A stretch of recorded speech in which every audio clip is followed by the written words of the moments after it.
This is a demonstration of a typical treatment protocol for the upper extremity, especially focused on rotator cuff issues. Feel free to modify it as you see fit in your own practice based on the rest of your experience and education. We're starting with just a little bit of lubrication. I use coconut oil in my practice. So we're going to be doing compressive effleurage and petrissage, some broad cross fiber work, some stripping.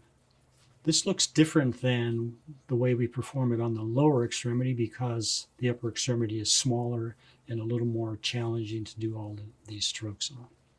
So we'll start with a nice general effleurage stroke and then add a little bit more pressure. I'm stabilizing and actually pulling a little traction on the arm so that we don't jam the shoulder during this stroke.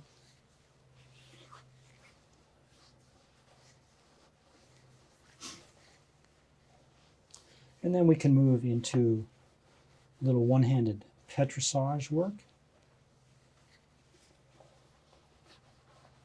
Two hands. And this transitions nicely just into broad cross fiber work. Notice that I'm really trying to move my hand and thumb all together. Even though it may look like I'm doing this, I'm really trying to do this motion. And broad cross fiber in both directions, across the biceps, the deltoids,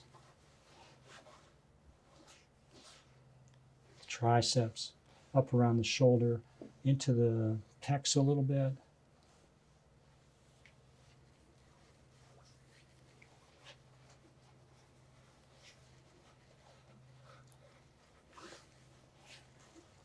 And because we're focusing on rotator cuff, we're going to really focus on the muscles of the upper arm.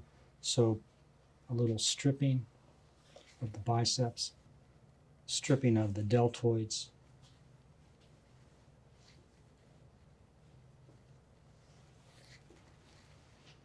maybe repositioning the arm and do a little flexibility work. This is a nice way to get to the inside of the arm for broad cross fiber.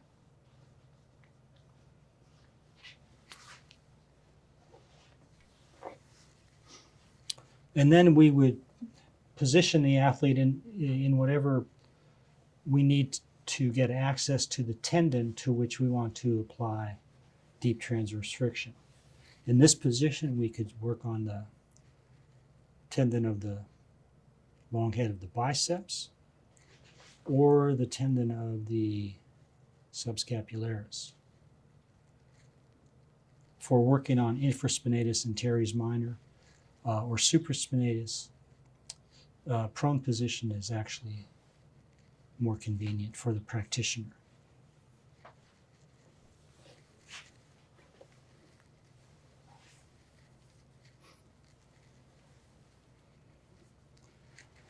That's a general warm-up to get ready to do deep transverse friction work on issues in the rotator cuff.